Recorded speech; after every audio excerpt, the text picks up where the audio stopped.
Mr. Chairman, marami po salamat. Siguro I just wanted to find out kung sino po, yung kasi yung PB's Capital Holdings Incorporated, kung titignan po natin, holding company siya, so he's holding a lot of companies. So we wanted to find out, sino po ang board of directors ng PB's Capital Holdings Incorporated? Sino po? Is there in the JS, Mr. Chair? Can you kindly I have no- enumerate? Actually, Mr. Chair, in 2021, the authorized capital stock of Suara Sug is only 50 million.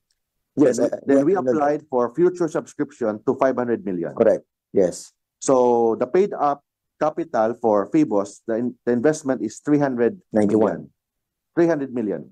300 million. Yes, Mr. Chair. Paid out capital Then- ng PB's. Then we applied for future subscription Mm-mm. and it was approved on February 9, 2022. Attorney, okay na, alam ko na po yan. Ang tinatanong ko lamang po sa inyo, sino po yung pangalan na under ng PB's Capital Holding Incorporated? Sabihin niyo lang po sa akin, kasi itong inyong pong corporation, meron na tayong 5 tao. Dito sa PB's po, sino po ang board of directors? Sino po ang presidente? Sino po ang vice president? Sino ang secretary? Sino ang treasurer?